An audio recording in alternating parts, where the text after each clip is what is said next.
2111. Setelah berdiskusi dengan baik, Jiuyan dan Suwan tetap tinggal untuk menjaga pohon bintang dan kultivator 4 dao, dan Lu Ye juga membentuk klon pohon bakat untuk tetap tinggal.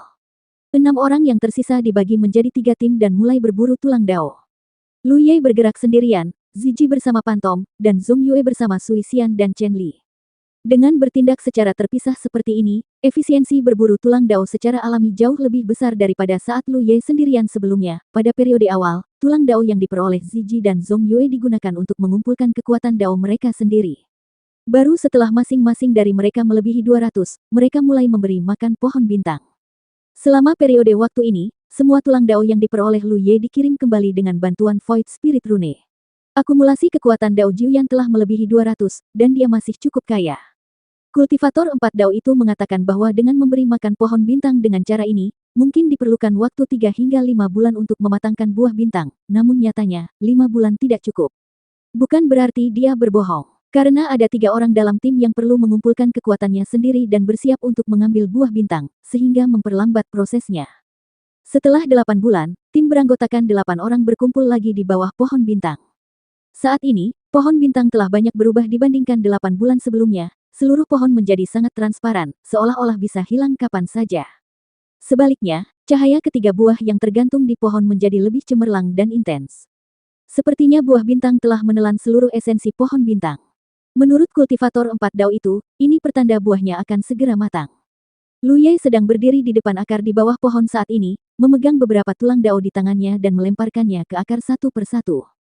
Semua orang menunggu dengan tenang di dekatnya, diam-diam menantikannya. Ketika hanya 2 potong tulang dao terakhir yang tersisa di tangannya, pohon bintang tiba-tiba bergoyang, dan tubuh pohon yang hampir menghilang lenyap sama sekali. Hanya tersisa 3 buah bintang yang tergantung di tempatnya. Ketiga buah tersebut kini mekar dengan cahaya yang lebih menyilaukan dari sebelumnya. Pada saat yang sama, mereka berkembang pesat, dan dalam sekejap mata, mereka menjadi seukuran tangki air. Sekarang, Lu Ye berteriak dengan suara rendah. 3 sosok yang telah dipersiapkan sejak lama bergegas keluar dan bergegas menuju ke 3 buah tersebut. Mereka langsung menyerbu ke dalamnya dan menghilang. Buah bintang tidak bisa dimakan dengan mulut karena itu bukan buah asli, melainkan membutuhkan kultivator untuk berintegrasi ke dalamnya dan menggunakan kekuatan misterius buah bintang untuk memoles tulangnya. Oleh karena itu, perlu menggunakan harta karun khusus untuk mengawetkannya. Lu Ye melepaskan pikiran spiritual untuk merasakannya, tetapi tidak dapat mendeteksi apapun. Lu Ye menoleh untuk melihat ke arah kultivator 4 dao. Berapa tingkat keberhasilan buah bintang membantu orang memoles tulang dao mereka? Setelah sekian lama bergaul dengan Jiuyan dan Suwan, kultivator itu juga mengetahui bahwa Lu Ye dan kelompoknya bukanlah orang yang tidak masuk akal, jadi dia kehilangan kecemasan masa lalu dan menjadi lebih tenang. Saya tidak tahu, saya belum pernah menggunakannya sebelumnya, tetapi saya pernah mendengar pemimpin mengatakan kecuali latar belakang seseorang terlalu buruk, pada dasarnya tidak ada kegagalan jika kamu menggunakan buah bintang untuk memoles tulang daomu. Lu Ye mengangkat alisnya sedikit, mendengar ini membuatnya merasa lega. Jika berbicara tentang fondasi, orang-orang yang dipilih oleh tandu hantu ini memiliki fondasi yang baik. Siapa di antara mereka yang belum mengumpulkan pengalaman bertahun-tahun di puncak Sunshine Realm? Naik turunnya Jiuyan dalam memasuki alam dao disebabkan oleh simpul-simpul yang masih melekat di hatinya. Setelah membantunya menghilangkan simpul di hatinya hari itu, ia dengan cepat membangun landasan dao. Sambil menunggu, Lu Ye tidak mengendurkan kewaspadaannya dan memantau sekeliling bersama orang lain untuk mencegah kejadian yang tidak terduga. Mungkin tidak banyak orang yang berburu di sekitar akhir-akhir ini, dan tidak banyak makhluk Star Abyss di dekatnya, jadi keadaan secara alami damai. 2 hari kemudian, cahaya salah satu buah bintang tiba-tiba menyatu, memperlihatkan sosok Ziji. Dia menatap mata Lu Ye, hanya mengangguk sedikit dan tidak berkata apa-apa. Suatu hari kemudian, cahaya dari 2 buah bintang lainnya menghilang pada saat yang sama, dan sosok Jiuyan dan Zhong Yue terungkap. Zhong Yue sangat gembira, dan dia tahu itu sudah selesai begitu dia melihatnya. Meskipun Jiuyan tidak menunjukkannya dengan jelas, sudut matanya bengkok, dan suasana hatinya jelas sedang baik. Selamat kepada rekan-rekan dao karena telah mencapai 6 dao. Kekuatan kita telah tumbuh lagi. Suwan mengucapkan selamat sambil tersenyum. Lahirnya 3 ahli 6 dao berarti upaya selama 8 bulan ini tidak sia-sia. Di tempat seperti Star Abyss, menjadi lebih kuat berarti memiliki lebih banyak kemampuan untuk melindungi diri sendiri. Yang lain juga memberi selamat, dan suasananya harmonis. Lu Ye memandang ke kultivator 4 dao di samping dan berkata, "Jika Anda tidak punya tempat untuk pergi, apakah Anda ingin ikut dengan kami?" Pihak lain merenung sejenak, tetapi masih menggelengkan kepalanya dan berkata, "Saya memahami niat Anda, tapi aku masih ingin tinggal di sini." Lu Ye tidak memaksanya. Alasan mengapa dia memiliki ide untuk merekrut pihak lain terutama karena dia tahu lebih banyak tentang situasi Star Abyss, dan dia bisa memiliki seseorang untuk membantu jika dia mempunyai masalah.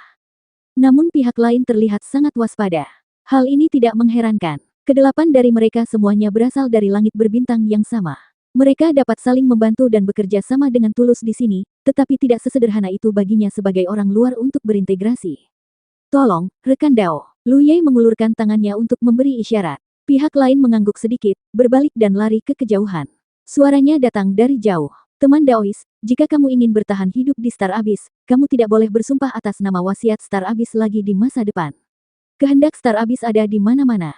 Sumpah apapun yang kamu buat akan diperhatikan, dan jika kamu melanggarnya, sesuatu akan terjadi. Dimengerti. Lu Ye menangkupkan tangannya. Ziji, yang hendak pindah, mau tidak mau berhenti setelah mendengar ini. Dia baru saja menempa tulang Dao keduanya, dan kekuatan Dao-nya sangat terkuras. Dia awalnya berencana menggunakan tulang Dao yang tersisa untuk mengisi kembali dirinya sendiri.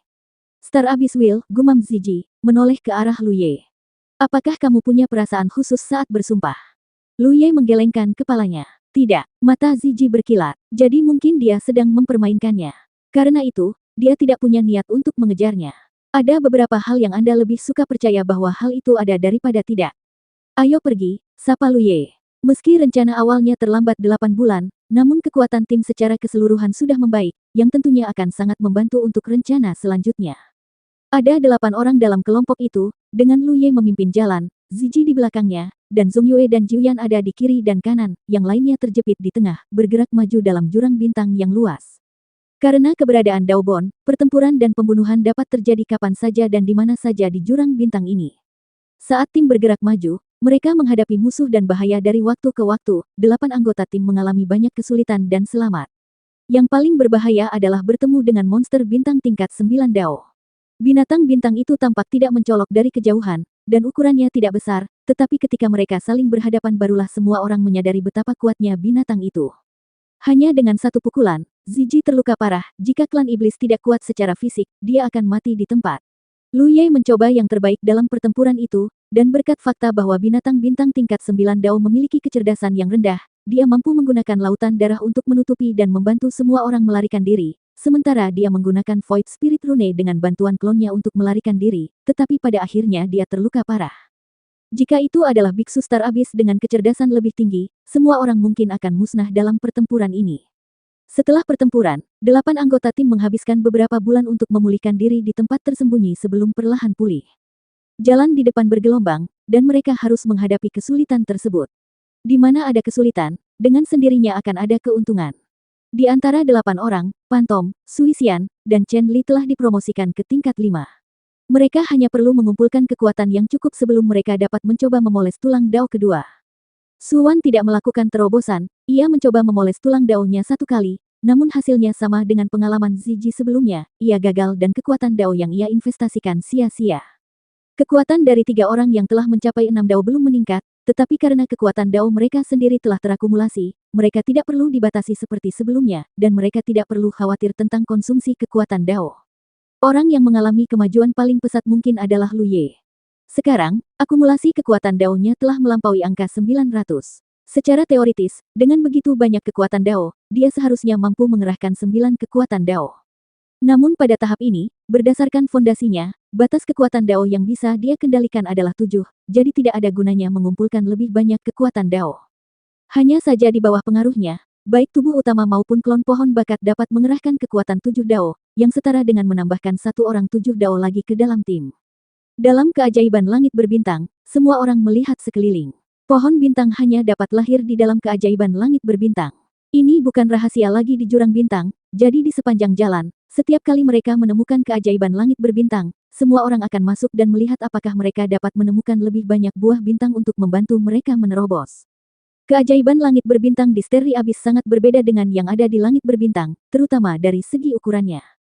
Ambil contoh langit berbintang Laut Wan Xiang. Keajaiban langit berbintang semuanya sangat besar, yang lebih kecil mencakup 1 galaksi, sedangkan yang lebih besar mencakup ratusan galaksi. Namun tidak demikian halnya di Star Abyss, entah mengapa, keajaiban langit berbintang di Star Abyss tidak terlalu spektakuler.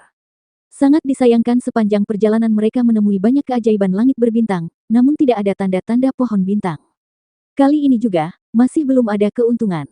Lu Ye memimpin dan terbang keluar dari keajaiban langit berbintang, dan memimpin semua orang mencari tempat terdekat untuk pulih. Berapa lama? Suara lembut Sui Xian terdengar. Pemandangan di Star Abyss hampir tidak banyak berubah. Bagi ahli seperti Sui Xian, akan sulit menghitung perjalanan waktu jika dia tidak berhati-hati. Hampir 4 tahun, jawab Siji. Sudah 3 tahun sejak semua orang meninggalkan area tempat mangkuk nasi emas berada pada hari itu, dan tidak ada yang menyangka perjalanan ini akan memakan waktu lama. Meskipun semua orang berhati-hati dan tidak melaju terlalu cepat, bahkan banyak terjadi penundaan dalam perjalanan, namun tetap membutuhkan waktu yang lama untuk terburu-buru, ini masih merupakan pengalaman yang langka bagi semua orang. Di masa lalu, kemanapun mereka pergi di langit berbintang Laut Wanxiang, kemanapun mereka membutuhkan waktu yang lama, bahkan jika mereka pergi ke lokasi yang jauh, mereka dapat menggunakan jalur serangga untuk mempersingkat perjalanan. Ada juga terowongan serangga di Star Abyss, dan jumlahnya cukup banyak, semua orang melewatinya dan sesekali bertemu dengan mereka, tapi tidak ada yang tahu apa yang ada di ujung lain terowongan serangga atau kemana arahnya, jadi tidak ada seorang pun yang berani mengambil risiko masuk. Jika ada ahli yang menunggu di sisi lain, maka pergi ke sana hanya meminta kematian. Saudara Lu, berapa lama waktu yang dibutuhkan untuk sampai? Zhong Yue memandang Lu Ye. Mendengar ini, Lu Ye mengaktifkan kekuatan sihirnya dan diam-diam merasakan tanda pohon reinkarnasi di punggung tangannya. Dia merenung sejenak dan berkata, menurut kecepatan kita saat ini, mungkin dalam waktu 1 tahun. 2112. Induksi dari jejak pohon reinkarnasi pada awalnya terputus-putus, tampaknya karena jarak dan aura khusus jurang bintang yang juga memiliki gangguan kuat pada induksi ini. Namun, seiring jarak yang semakin dekat, perasaan ini berangsur-angsur menjadi stabil dan menjadi lebih jelas. Dalam beberapa tahun terakhir, Lu Ye telah menggunakan metode ini untuk menentukan arah perjalanan, dan ia juga menggunakan kekuatan induksi untuk memperkirakan jarak. Dia tidak bisa terlalu detail, tapi dia mengira mereka butuh waktu setahun lagi, kalau kecepatannya lebih cepat, tidak lebih dari setahun. Pada periode awal, setiap orang sebenarnya memiliki ekspektasi lain, yaitu tandu hantu yang sulit ditangkap itu tiba-tiba datang, menjemput mereka, dan mengirim mereka kembali ke langit berbintang aslinya. Bukan tidak mungkin hal itu terjadi, sebelumnya tandu hantu itu sudah 2 kali mengambil mereka, jadi mungkin ada yang ketiga kalinya. Namun setelah sekian lama, tandu hantu tersebut tidak muncul lagi, sehingga semua orang menyerah pada ide tersebut. Setelah semua orang selesai memulihkan diri, mereka melanjutkan perjalanan. Pada hari ini, saat melewati suatu area, Ziji tiba-tiba mengerutkan kening dan melihat sekeliling dengan saksama. Setelah memperhatikan beberapa saat, dia tidak bisa menahan perasaan di dalam hatinya. Lu Ye, yang memimpin di depan, menyadari sesuatu dan segera berhenti dan berbalik untuk melihat. Ada apa? Ziji tidak menjelaskan banyak hal, hanya melambai dan berkata, ikutlah denganku. Melihatnya, dia sepertinya telah menemukan sesuatu, tapi sepertinya tidak ada permusuhan, dan Lu Ye tidak tahu situasi spesifiknya. Formasi tim berubah, dengan Ziji di depan dan Lu Ye di belakang.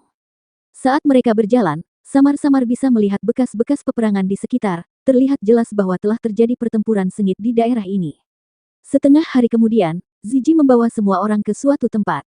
Awalnya sepertinya ada benteng yang sangat besar di sini, tetapi karena pertempuran dengan intensitas tinggi, benteng tersebut telah hancur, dan langit berbintang yang luas penuh dengan sisa-sisa yang rusak.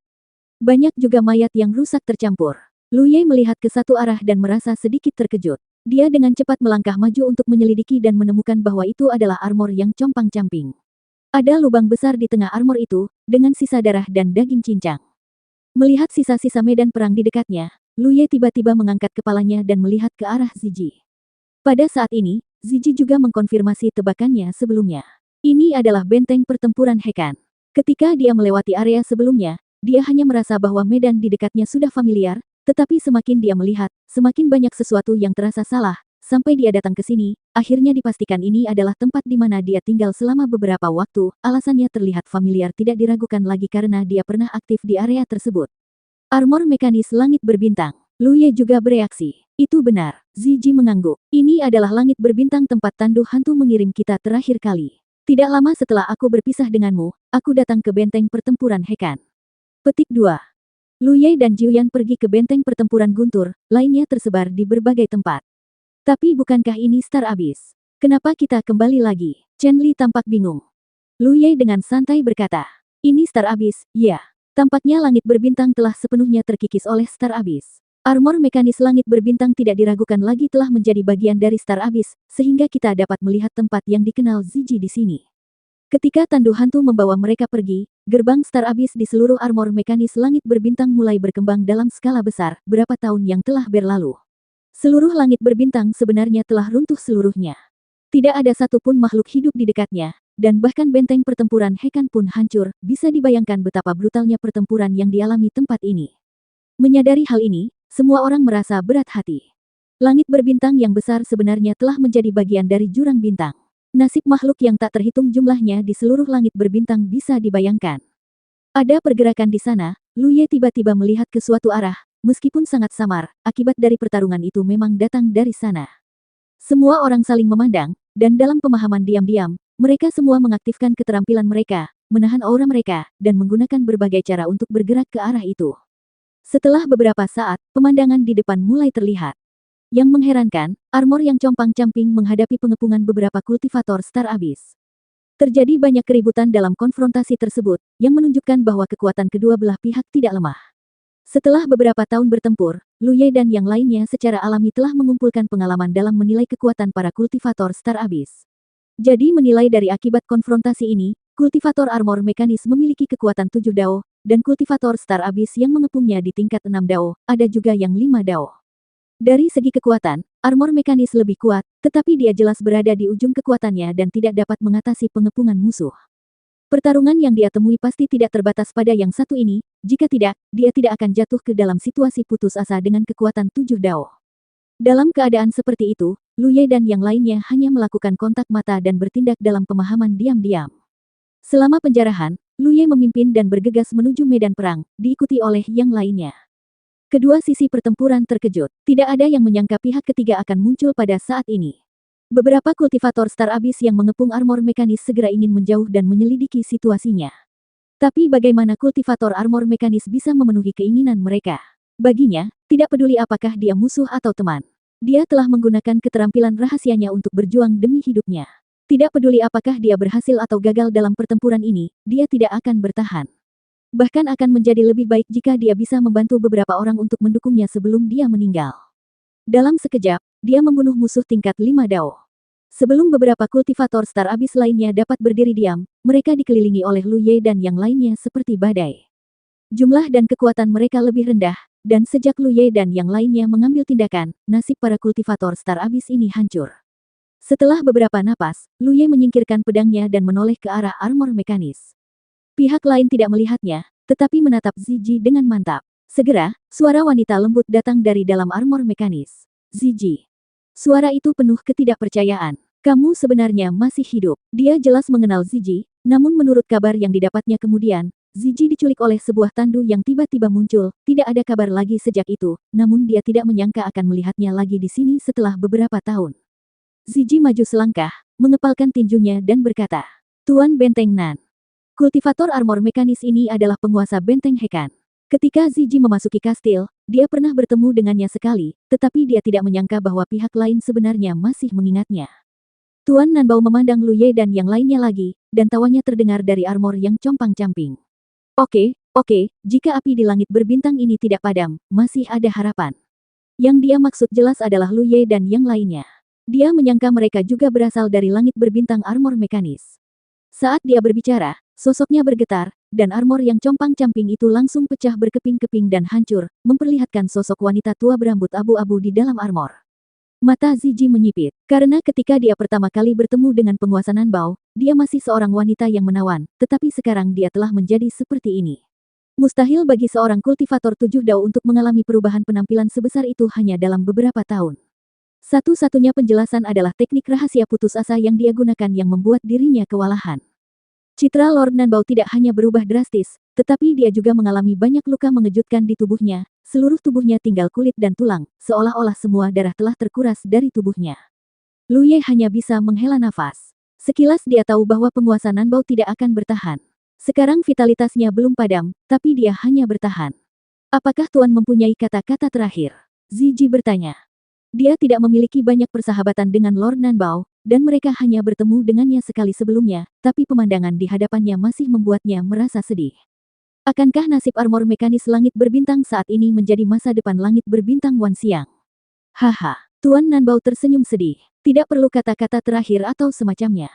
Aku telah berjuang sepanjang hidupku.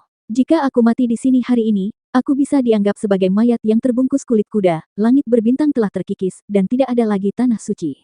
Anda harus berhati-hati di masa depan dan Anda harus bertahan hidup. Petik 2. Zizi menggerakkan bibirnya, dan untuk sesaat dia tidak tahu harus berkata apa. Dan, saat Tuan Nanbao sedang berbicara, dia tiba-tiba mengangkat tangannya dan memasukkannya ke dalam perutnya. Dengan tarikan yang tiba-tiba, sebagian tulang rusuknya ditarik keluar. Tubuhnya bergetar hebat. Dia menahan rasa sakit dan mengertakkan gigi dan berkata, "Ini masih ada kekuatan Dao, ambil dan sempurnakan." Petik 2. Dia melemparkannya dengan keras, dan tulang Dao yang berdarah itu terbang menuju Zizi. Zizi mengambilnya, dan ketika dia melihatnya lagi, Tuan Nanbao telah menundukkan kepalanya dan nyawanya hilang.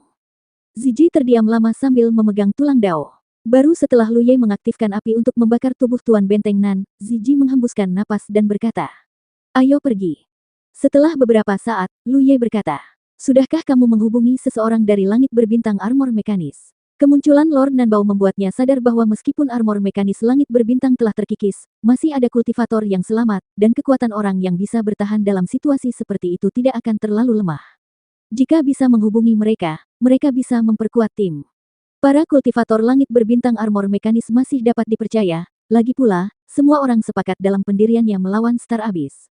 Zhong Yue menggaruk wajahnya ketika dia mendengar ini. Ya, tapi tidak ada yang bisa dihubungi. Bukan hanya dia, tetapi semua orang juga sama. Meskipun setelah memasuki berbagai benteng pertempuran, semua orang mendapatkan objek komunikasi yang dikembangkan khusus oleh armor mekanis langit berbintang, selama waktu itu, hampir semua orang berlatih mengasingkan diri di tepi medan perang, mencoba menempa fondasi Dao, dan tidak melakukan banyak kontak dengan orang lain. Bahkan Lu Ye, satu-satunya yang bisa dia hubungi di sini adalah Du Qingsha. Tapi Lu Ye tidak tahu apakah Du Qingsha masih hidup. Ketika dia dijemput oleh tandu hantu hari itu, dia dan Du Qingsha dikejar oleh sejumlah besar kultivator Star Abyss. Kalau begitu, bisakah Du Qingsha bertahan? Ada sedikit harapan, dan dia bisa mencobanya. Pada periode waktu berikutnya, Lu Ye memimpin tim maju sambil mencoba menghubungi Du Qingsha. Mereka bertemu banyak kultivator Star Abyss, tetapi tidak pernah bertemu dengan kultivator langit berbintang armor mekanis lagi. Baru 3 bulan kemudian, Lu Ye mencoba lagi dan berhasil menghubungi Du Qingsha. Wanita ini, sebenarnya belum mati. Setelah percakapan singkat, Lu Ye memimpin tim menuju ke arah Du Qingsha. 2113. Di area tertentu di langit berbintang yang sunyi, jejak akibat perang dapat dilihat di mana-mana. Lu Ye memimpin semua orang ke sini dan setelah mencari, mereka menemukan puing-puing kapal perang yang rusak. Ini adalah kapal perang kelas Sunshine Realm, senjata untuk menyerang kota dan benteng di langit berbintang manapun, tapi sekarang hanya tinggal tumpukan sampah. Dan tidak banyak tempat kumuh seperti itu di daerah ini. Dia mengikuti celah di reruntuhan kapal perang dan terbang ke dalamnya. Dia berjalan di dalam kapal perang beberapa saat sebelum tiba di sebuah kabin. Cahaya redup tiba-tiba muncul, dan formasi yang diatur di sini membuka celah. Lu Ye merunduk, diikuti oleh yang lainnya. Berdiri diam, Lu Ye melihat sosok familiar berdiri tepat di depannya. Itu adalah Du Qingsha. Pada saat ini, dia juga sedang melihat ke arah Lu Ye. Dengan ekspresi tidak percaya di wajahnya, dia jelas tidak berharap untuk bertemu dengannya lagi dalam hidup ini. Saat itu, dia dan Lu Ye dikejar oleh banyak kultivator Star Abyss dan melarikan diri dengan panik. Akibatnya, Lu Ye dijemput oleh tandu misterius yang tiba-tiba muncul. Sejak itu, tidak ada kabar dari mereka. "Saudari Sa, sudah lama sekali," kata Lu Ye. Du Qingsha kembali sadar dan mengangguk sedikit. Senang sekali bisa hidup. Dalam beberapa tahun terakhir, dia telah melihat terlalu banyak kematian. Di masa lalu, teman yang akrab atau tidak dikenal meninggal di bawah hidungnya. Dia berkata bahwa dia telah menyaksikan kematian berkali-kali lipat lebih banyak dalam beberapa tahun terakhir dibandingkan gabungan tahun-tahun sebelumnya. Lu Ye melihat kedua orang di belakangnya.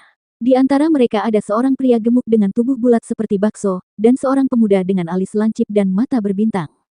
Termasuk Du Qingsha, hanya ada 3 orang di sini. Tapi yang mengejutkan Lu Ye adalah dia mengenal kedua orang ini. Fort Master, Kapten Chang. Lu Ye menangkupkan tinjunya. Pria gendut itu ternyata adalah Chen Wulei, pemilik Thunder Battle Castle, dan pemuda itu adalah Chang Yu, kapten tim A6 yang pernah bekerja sama dengan tim A3 untuk memburu kultivator Star Abyss 6 Dao.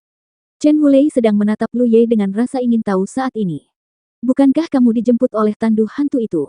Kenapa kamu kembali lagi?" Ketika Lu Ye dan Jiuyan pertama kali memasuki kastil pertempuran guntur, mereka sudah mengatakan sesuatu kepada Chen Wulei.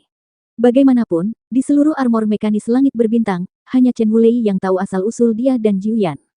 Kemudian, ketika dia mendengar dari Du Qingsha bahwa Lu Ye dijemput oleh tandu hantu, dia samar-samar menebak bahwa Lu Ye telah kembali ke langit berbintang. Siapa sangka kita akan bertemu lagi di sini. Ceritanya panjang. Lu Ye menghela nafas. Ayo duduk dan bicara. Tentu saja, semua orang tidak keberatan.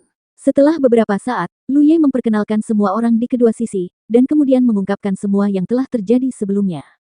Setelah mendengar ini, Chen Wulei menyadari bahwa spekulasi sebelumnya salah, tandu hantu yang bertemu Lu Ye dan yang lainnya bukanlah untuk mengirim mereka kembali ke langit berbintang aslinya, tetapi untuk membawa mereka langsung ke jurang bintang. Kini armor mekanis langit berbintang ditelan oleh Star Abyss dan telah sepenuhnya menjadi bagian dari Star Abyss, karena takdir dan banyak kebetulan, setiap orang memiliki kesempatan untuk bertemu lagi di sini.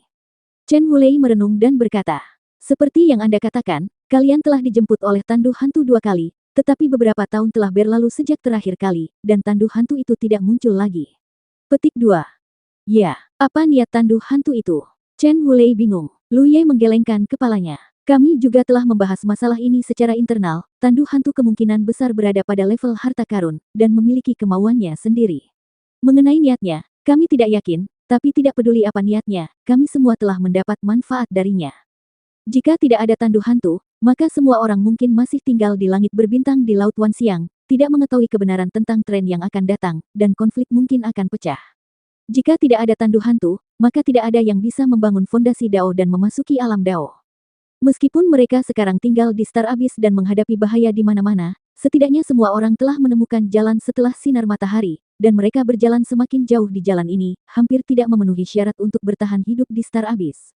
Fort Master, apakah kalian bertiga sendirian? Di mana yang lainnya? Lu Ye bertanya. Chen Wulei menggelengkan kepalanya dan menghela nafas, merasa sedih. Gerbang Star Abyss meluas, dan langit berbintang benar-benar terkikis oleh Star Abyss, dan setelah beberapa tahun perang, hampir semuanya mati.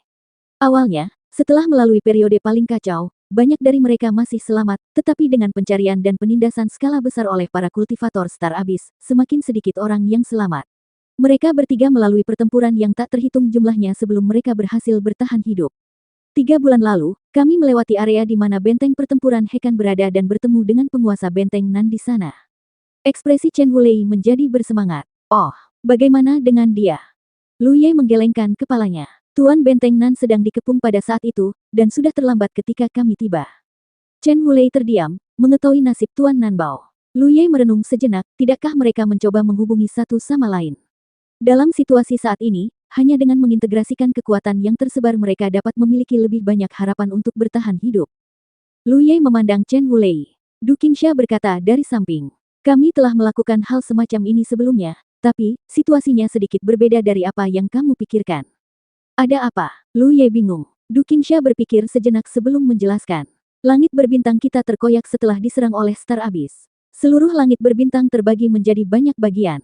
Area tempat kita berada sekarang dianggap sebagai bagian dari langit berbintang ini, tapi untuk bagian lain yang lebih banyak, tidak ada yang tahu di mana mereka diintegrasikan ke dalam jurang bintang. Langit berbintang terkoyak. Lu Ye dan yang lainnya semuanya terkejut. Itu benar. Chen Wulei mengangguk. Kami telah melakukan penyelidikan terperinci. Selain area ini, bintang-bintang jauh berbeda dari yang kami ketahui. Ini adalah lingkungan yang sama sekali asing. Setelah langit berbintang terkikis oleh jurang bintang, apakah akan terkoyak? Kemudian seluruh langit berbintang akan berubah menjadi bagian-bagian kecil yang tak terhitung jumlahnya dan bergabung menjadi lokasi berbeda di jurang bintang. Akibatnya, hampir mustahil untuk mencari korban selamat di langit berbintang ini, karena tidak ada yang tahu di mana mereka berada di jurang bintang tersebut. Suatu kebetulan Lu Ye dan yang lainnya bertemu dengan penguasa benteng Nan sebelumnya, area di mana benteng pertempuran Hekan berada kebetulan terintegrasi ke dalam jalur mereka.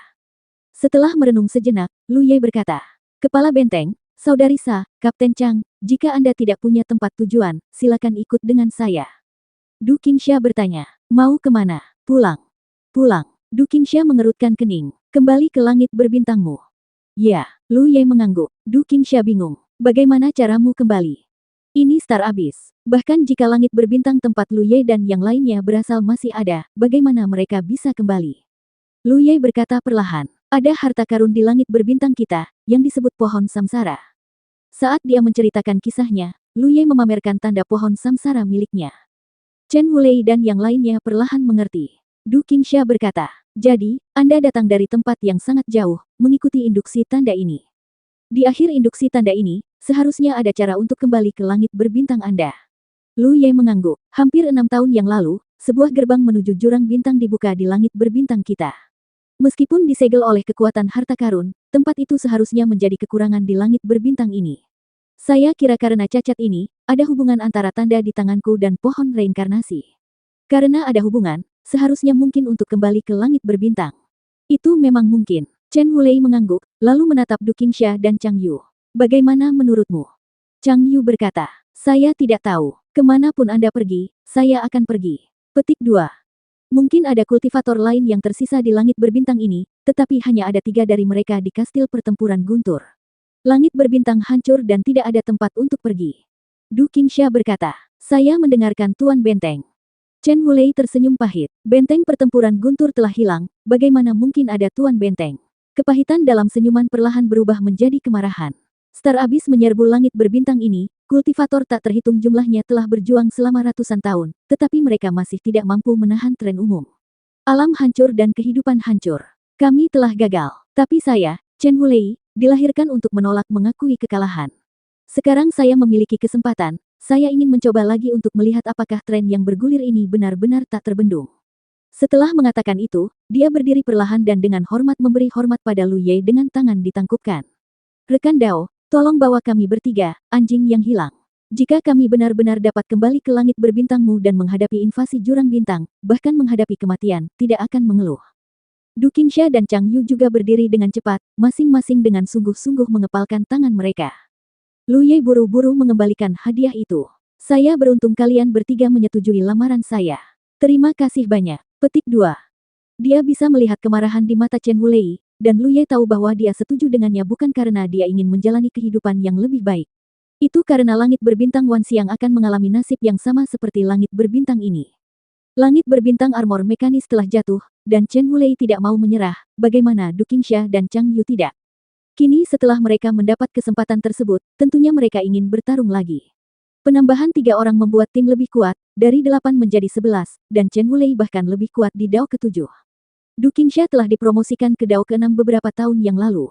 Chang Yu dulu berada di Dao ke-5, tapi sekarang dia sama, yaitu 6 Dao, dan ini jelas merupakan terobosan dalam beberapa tahun terakhir. Dengan kata lain, seluruh tim saat ini memiliki 2 anggota dari 7 Dao, 5 dari 6 Dao, dan sisanya berasal dari 5 Dao. Baik Chen Wulei dan Du Qingsha memiliki kemungkinan untuk menerobos kapan saja. Terobosan yang terakhir bukanlah apa-apa. Paling-paling, itu akan menambah 1 Dao ke-7 lagi ke dalam tim, tetapi jika Chen Wulei menerobos, dia akan menjadi ahli alam Dao tingkat ke-8, level tertinggi yang dicapai oleh kultivator langit berbintang ini. Lu Ye awalnya berpikir bahwa dengan kekuatan timnya saat ini, dia seharusnya memiliki kekuatan yang cukup untuk melindungi dirinya sendiri di jurang bintang ini, tetapi saat dia melakukan percakapan mendalam dengan Chen Wulei, hatinya tenggelam ke dasar. Karena Chen Wulei pernah terluka parah tidak lama setelah Lu Ye dijemput oleh tandu hantu dan pergi. Mengingat pengalaman terluka parah, Chen Wulei masih ketakutan. Ini tidak seperti 9 Dao. Meskipun saya adalah Dao ke-7, saya yakin bahwa meskipun saya menghadapi 9 Dao, saya tidak akan begitu tidak berdaya, kekuatan orang itu harus berada di atas 9 Dao. Pada saat konfrontasi dengan lawan, Chen Wulei merasa seperti telur yang menghantam batu. Jika bukan karena lawan tidak menganggapnya serius dan pergi dengan cepat dengan 1 pukulan, Chen Wulei pasti sudah lama meninggal. 2114. Pemahaman Lu Ye tentang pembagian kekuatan Biksu Dao Realem berasal dari armor mekanis langit berbintang, dan informasi armor mekanis langit berbintang dalam hal ini berasal dari kontak dan eksplorasi selama bertahun-tahun dengan kultivator Star Abyss, serta beberapa spekulasinya sendiri. Menurut informasi yang dikumpulkan oleh kultivator langit berbintang armor mekanis, 9 Dao seharusnya menjadi yang tertinggi, karena 9 adalah angka tertinggi, dan tidak ada 10 atau 11 yang kuat lainnya. Tapi sekarang tampaknya bukan itu masalahnya. Selain itu, kultivator langit berbintang armor mekanis tidak tahu banyak tentang pembagian kekuatan kultivator Star Abyss, karena selama ratusan tahun, musuh yang mereka temui hanya memiliki kekuatan 7 atau 8 Dao. Namun, ini bisa menjelaskan mengapa ahli 8 Dao dari langit berbintang tidak mendapat kabar setelah dia memasuki Star Abyss. Jelas itu karena ada makhluk yang lebih kuat dari 9 Dao di Star Abyss, dan kekuatan 8 Dao saja tidak cukup untuk melawan mereka. Menurut saya, Star Abyss Gate sebenarnya memiliki keterbatasan. Saat pertama kali dibuka, karena Star Abyss Gate kurang stabil, yang bisa melewatinya tidak terlalu kuat. Namun seiring berjalannya waktu, Star Abyss Gate menjadi semakin kuat dan semakin stabil, dan kekuatan yang dapat melewatinya secara bertahap akan menjadi lebih kuat. Ketika gerbang Star Abyss meluas, orang yang lebih kuat dapat melewatinya. Kata-kata Chen Wulei membuat Lu Ye mau tidak mau mengingat pembukaan gerbang Star Abyss di Laut Wan Siang. Ada 3 kultivator Star Abyss yang datang pada saat itu, tidak ada satupun yang telah mencapai alam Dao. Di Star Abyss, kekuatan semacam ini hanya di level terendah. Hal ini tidak diragukan lagi dapat mengkonfirmasi dugaan Chen Wulei. Melihat seperti ini, prioritas utama kita sekarang adalah memahami pembagian alam setelah alam Dao. Jika tidak, akan sulit untuk mengevaluasi kekuatan mereka saat menghadapi musuh yang kuat, kata Ziji sambil berpikir. Lu Ye menggelengkan kepalanya dan berkata, ini tidak mudah. Sebenarnya, saya telah mencoba mencari cara untuk mengetahuinya sejak lama, tetapi saya tidak mendapatkan banyak hasil. Para kultivator Star Abyss itu memberi saya perasaan bahwa mereka kelihatannya tidak tahu banyak tentang itu. Sebelumnya, semua orang di tim berkultivasi secara tersembunyi, dan dia berburu sendirian. Dia menemukan lebih dari 1 kultivator Star Abyss untuk menanyakan hal-hal ini, tetapi sayangnya dia tidak mendapatkan banyak keuntungan. Tentu saja, ini mungkin juga terkait dengan fakta bahwa musuh yang dia temui tidak terlalu kuat. Jika dia benar-benar bertemu dengan musuh yang kuat, dia mungkin bisa memahami sesuatu. Setelah beberapa perbaikan, tim berangkat kembali.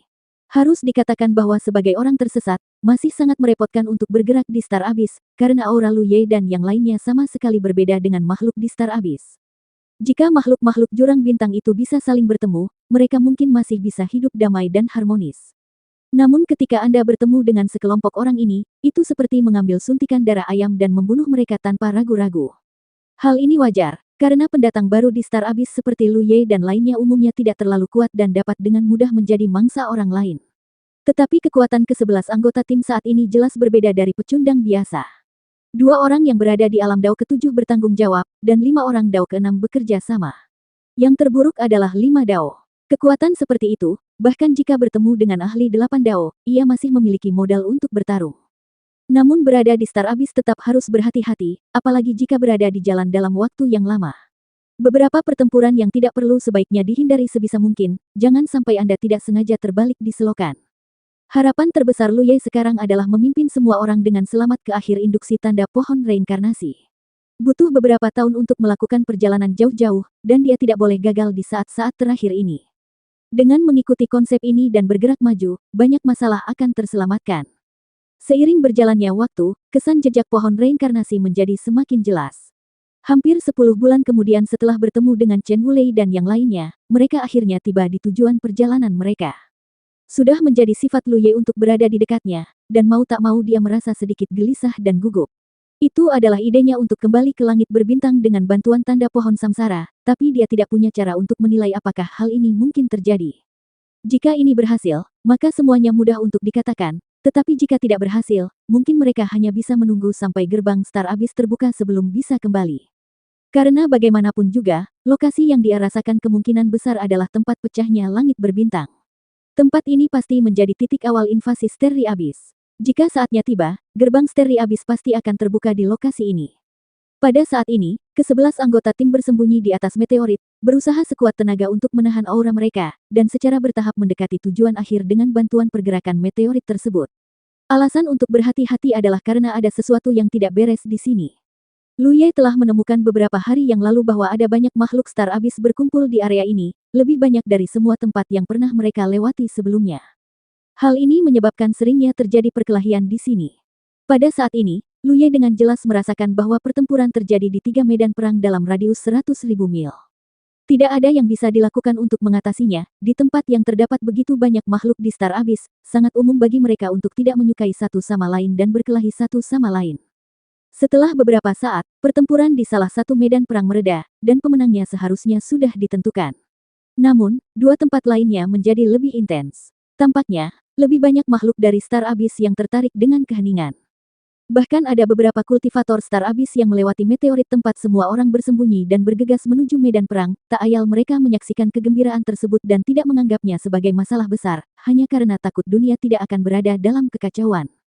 Dalam keadaan seperti itu, setiap orang bahkan tidak berani memancarkan pikiran spiritualnya karena takut kekurangannya terungkap, dan mereka semua hanya ingin cepat berlalu. Namun hal yang ditakutkannya pun terjadi.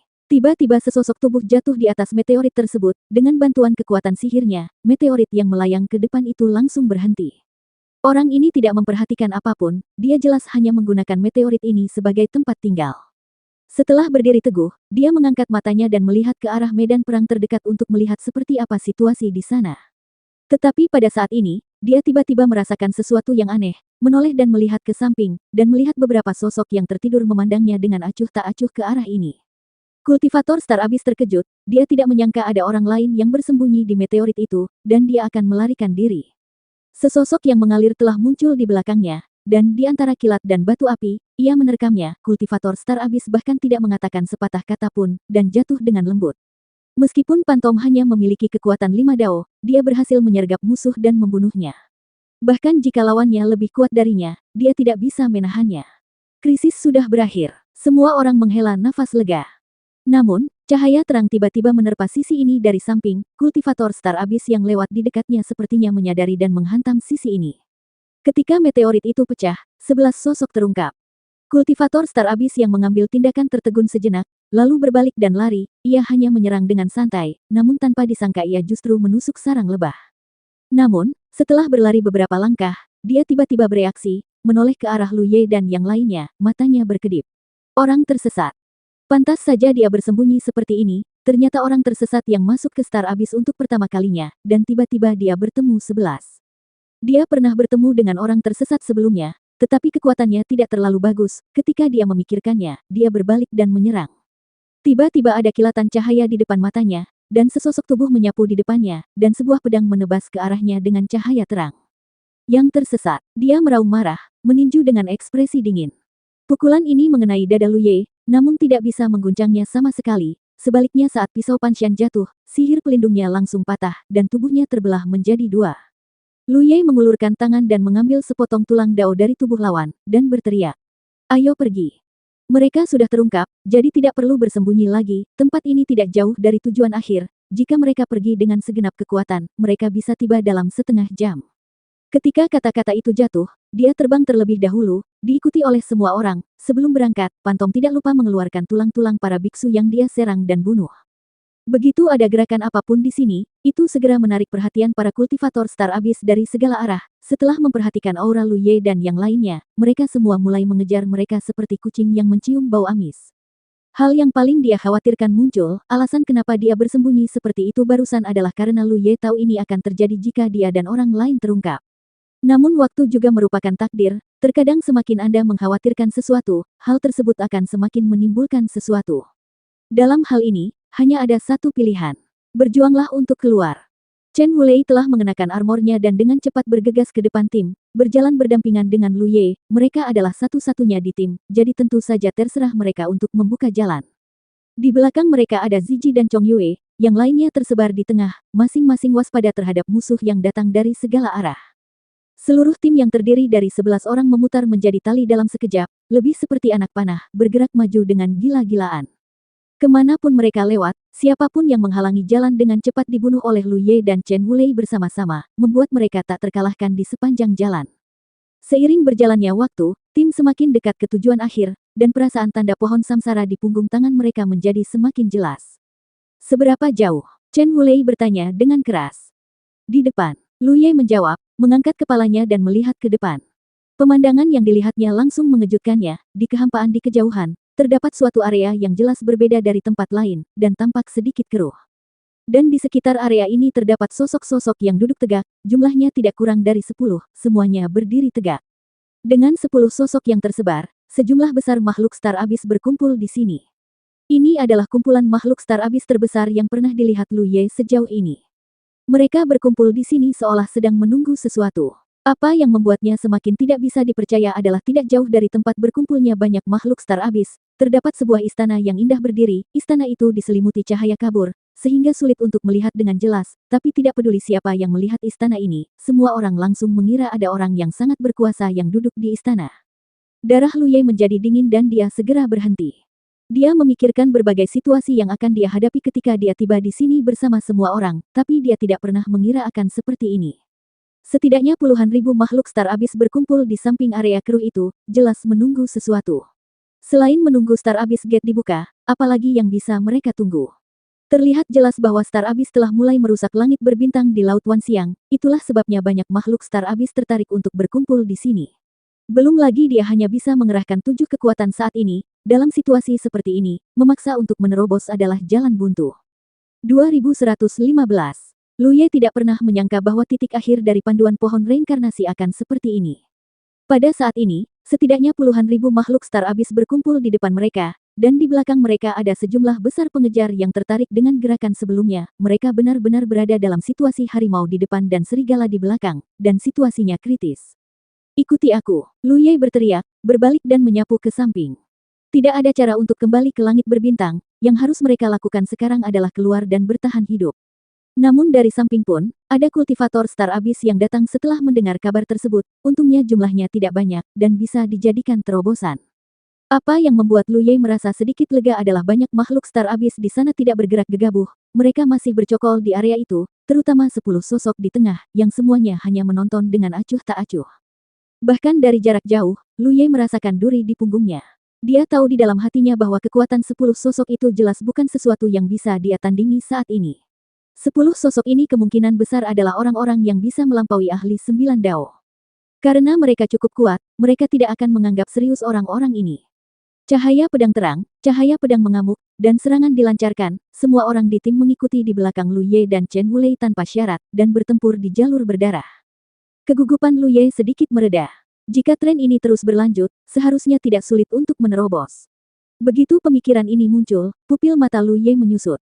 Ketika dia melihat ke atas, dia melihat lautan meteorit di kejauhan di depannya. Bergegas ke arahnya, ada sosok-sosok dengan jumlah berbeda-beda berdiri di atas meteorit tersebut, besar dan kecil.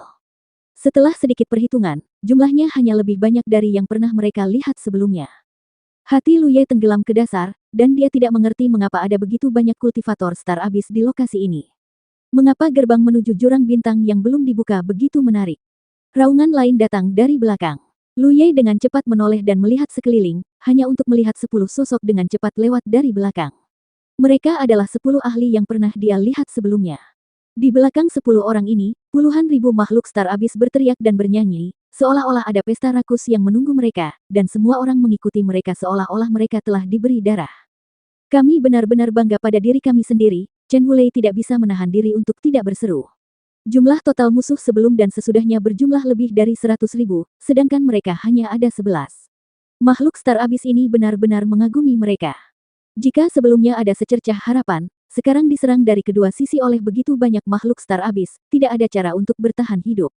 Itu tidak benar, Lu Ye tiba-tiba menyadari. Mereka adalah dua kelompok kekuatan. Karena 10 ahli yang datang dari belakang tidak memperhatikan mereka, dan momentum kuat mereka mengarah ke lautan meteorit yang terbang masuk, mereka mendesak ke depan, dan di lautan meteorit, jumlah momentum yang sama meningkat untuk menyainginya. Semua orang tiba-tiba menyadari bahwa mereka mengatakan bahwa hanya ada 11 orang di pihak mereka, bagaimana bisa terjadi keributan sebesar itu, ternyata itu adalah konfrontasi antara dua kelompok kekuatan. Meskipun mereka memahami hal ini, semua orang masih dalam suasana hati yang berat. Dibandingkan dengan dua kekuatan ini, kekuatan tim yang beranggotakan 11 orang tidak ada bandingannya. Tabrakan kedua raksasa itu dapat menghancurkan tim setelahnya. Lewat sini, Lu Ye menyapa dan mengubah arah lagi. Hampir di saat yang bersamaan, 10 sosok itu lewat dari jarak dekat bahkan tanpa melihatnya. Namun, kekuatan kekerasan di tubuh mereka membuat kulit Lu Ye dan yang lainnya tergelitik, dan kekuatan sihir pelindung mereka berfluktuasi, membuat semua orang merasa ngeri. Ini hanyalah sisa kekuatan, tapi sangat menakutkan. Jika ada serangan langsung konfrontasi, 11 orang tidak akan mampu menghentikan satu pukulan biasa dari mereka. Lu Ye awalnya ingin memimpin semua orang menjauh dari medan perang sebelum konflik antara kedua kelompok, tapi pada akhirnya sudah terlambat, hanya beberapa napas kemudian, kedua kekuatan itu bertabrakan seperti dua arus deras. Kekosongan besar terguncang. Situasi Lu Ye dan yang lainnya menjadi sedikit memalukan, karena mereka tidak keluar dari medan perang saat ini, dan kultivator Star Abyss sudah mengincar mereka. 10 ahli tidak menganggapnya serius, mereka terlalu malas untuk memperhatikan mereka ketika musuh ada di depan mereka, tetapi kultivator Star Abyss lainnya tidak berpikir demikian. Hampir tidak siap sama sekali, 11 anggota tim terlibat dalam perang besar-besaran ini. Lu Ye dan yang lainnya bahkan tidak tahu mengapa mereka melakukan pertarungan skala besar, dan mereka tidak tahu di pihak mana para kultivator Star Abyss yang bercampur berada. Semua orang hanya bisa secara pasif membela dan membunuh musuh. Siapapun yang berani membuat rencana pada mereka akan dibunuh. Semuanya adalah musuh. Dalam situasi kacau seperti ini, bahkan Lu Ye hanya bisa melindungi dirinya sendiri. Paling-paling, dia bisa mencurahkan sebagian pikirannya untuk memperhatikan situasi di pihak Jiuyan. Sedangkan yang lain, tidak ada yang bisa dia lakukan. Tapi dia segera menyadari sesuatu. Saat ini, makhluk Star Abyss yang awalnya berkumpul di sini sedang ditahan oleh sekelompok musuh yang muncul entah dari mana, bukankah tidak ada yang peduli dengan lokasi titik akhir induksi. Di tengah kesibukannya, Lu Ye melirik ke arah itu dan ternyata memang sepi. Lu Ye merasa yakin di dalam hatinya, dan akhirnya tahu apa yang harus dilakukan, pikiran spiritualnya melonjak, dan semua orang berusaha untuk bertahan hidup di celah-celah medan perang, dan mereka terus mendekat ke arah itu. Di istana yang indah, di depan meja yang panjangnya beberapa kaki, sesosok tubuh mungil duduk tegak. Ini adalah seorang gadis kecil yang kelihatannya baru berumur sekitar 10 tahun, dia memiliki 2 kuncir dan mengenakan rok hitam panjang, dia duduk di kursi yang tinggi, kakinya bahkan tidak bisa mencapai tanah, dan kedua kakinya bergelantungan dengan santai. Pada saat ini, dia sedang memegang boneka kain di satu tangan dan menyentuh perutnya dengan tangan lainnya, sambil berteriak dengan sedih. Paman Duan, apakah kamu masih tidak enak badan? Aku sangat lapar. Boneka kain di tangannya compang-camping dan ada banyak bekas jahitan, tidak diketahui sudah berapa lama dia bersamanya. Ketika suaranya jatuh, seorang lelaki tua berambut putih masuk. Dia tersenyum dan berkata, "Oke, oke." Saat dia berbicara, dia mendatanginya dan meletakkan apa yang dia pegang. Itu adalah piring dan mangkuk. Gadis kecil itu segera duduk tegak, mengendus lembut, dan menunjukkan ekspresi penuh harap. Baunya enak sekali. Paman Duan, keterampilan memasakmu meningkat lagi. Petik 2. Paman Duan tersenyum ramah. Bahan-bahan kali ini enak, dan sangat segar, keterampilan memasakku yang lama tidak ada hubungannya dengan itu. Nona, silakan mencobanya. Kalau begitu aku tidak akan sopan. Gadis kecil itu dengan hati-hati meletakkan boneka kain compang-camping itu ke dalam pelukannya, mengulurkan tangan dan mengambil sesuatu dari piring. Itu jelas makhluk humanoid, bahkan hidup. Dia memegangnya di tangan kecilnya, dengan hanya kepalanya yang terbuka. Wajahnya terlihat ngeri. Ia terus meronta dan memohon, tapi tidak peduli seberapa keras dia meronta dan memohon, gadis kecil itu tidak mendengarkan. Gadis kecil itu membuka mulutnya dan menggigit, terdengar bunyi klik, dan kehidupan lenyap. Gadis kecil itu sedang mengunyah, mulutnya penuh darah, dan dia berseri-seri kegirangan. Enak, yang hilang yang belum direndam dalam nafas jurang bintang terasa lebih enak. Petik 2. Paman Duan tertawa dan berkata, ada langit berbintang yang hancur sebelumnya. Inilah saat saya secara pribadi pergi ke langit berbintang itu dan menangkapnya. Ya, gadis kecil itu terus mengangguk dan mengulurkan tangan untuk mengambil dari piring lagi. Setelah memakan semuanya dalam 3 atau 2 kali, dia mengambil mangkuk kecil itu. Sup hijau di mangkuk kecil masih menggelegak, dan gelembungnya meledak seperti wajah manusia. Ada juga suara ratapan menyedihkan yang keluar darinya. Dia menyesapnya dan menunjukkan ekspresi puas. Sup ini rasanya enak juga. Paman Duan berdiri di samping. Jika rasanya enak, minumlah lebih banyak. Gadis kecil itu memegang mangkuk dan menelannya dalam tegukan besar, lalu meminum semuanya dalam waktu singkat, merasa puas. Dia merosot di kursi dan menepuk perutnya. Aku kenyang. Paman Duan mulai membereskan piring dan sumpit, dan berkata, aku sudah memberi perintah untuk tidak melukai nyawa mereka. Bagus, bagus. Gadis kecil itu segera menantikannya. Dia tiba-tiba mendengarkan dengan penuh perhatian dan mengerutkan kening. Mengapa ada begitu banyak kebisingan di luar? Apakah burung hantu darah menimbulkan masalah lagi? Paman Duan mengangguk. Gerbang Star Abyss akan terbuka dalam beberapa tahun. Tentu saja dia ingin menempati tempat ini, tapi jangan khawatir, nona muda, orang-orang di bawah akan mengurusnya. Gadis kecil itu mengangguk, tapi masih mengangkat tangannya dan melambai. Adegan segera muncul di depannya, dan itu jelas merupakan pemandangan medan perang di luar. Dia jelas ingin melihat bagaimana pertarungan yang terjadi di luar, sungguh membosankan tinggal di sini selama bertahun-tahun, jadi menyaksikan keseruannya bisa menghabiskan waktu. Adapun para kultivator Star Abyss yang meninggal di bawah komandonya, dia tidak peduli sama sekali, selama dia menduduki gerbang Star Abyss yang akan segera dibuka, orang akan terus datang mencari perlindungan. Terlebih lagi, bahkan makhluk Star Abyss yang juga berada di bawah komandonya tidak pernah hidup damai satu sama lain, bahkan jika tidak ada burung hantu darah yang menyebabkan masalah, mereka tetap bertarung satu sama lain. Setelah menontonnya sebentar, gadis kecil itu menganggapnya membosankan. Tiba-tiba dia teringat apa yang dikatakan Paman Duan sebelumnya. Di mana orang-orang tersesat yang masuk ke tempat ini. Karena mereka masuk ke tempat ini, mereka pasti menjadi makanannya, jadi alangkah baiknya untuk melihat kualitas mereka terlebih dahulu. Paman Duan melihat dan menunjuk ke salah satu adegan. Lokasi ini. Gadis kecil itu melihat ke arah yang dia tunjuk dan segera menemukan ada lebih dari selusin sosok berkumpul di sini. Pemimpinnya adalah seorang pria muda yang memegang sebuah pisau dan seorang pria yang mengenakan armor. Banyak sekali. Gadis kecil itu tidak bisa menahan tawa. Dia tersenyum dan tiba-tiba tampak terkejut. Dia menatap pemuda yang memimpin itu dengan serius, dengan ekspresi terkejut dan tidak yakin. Paman Duan, menurutmu bukankah pemuda ini sepertinya terlihat familiar? Duan Boki berkata, di mana Nona melihat orang ini? Kalau tidak, bagaimana dia bisa terlihat familiar? Gadis kecil itu berpikir sejenak, tetapi dia masih tidak dapat mengingat di mana dia pernah melihat pihak lain. Dia segera merasa tertekan. Di mana saya pernah melihatnya? Saya pasti pernah melihatnya sebelumnya. Petik 2. Paman Duan tetap diam agar tidak mengganggu pemikiran wanita muda itu. Setelah beberapa saat, gadis kecil itu tiba-tiba seperti teringat sesuatu dan tiba-tiba berteriak. Kemudian dia mengobrak-abrik cincin penyimpanannya dan mengeluarkan sesuatu seperti batu bergambar. Dia melihatnya dengan konsentrasi. Itu dia. Tapi bagaimana dia bisa melarikan diri? Tidak, dia seharusnya ada di dalam. Mengapa dia ada di sini?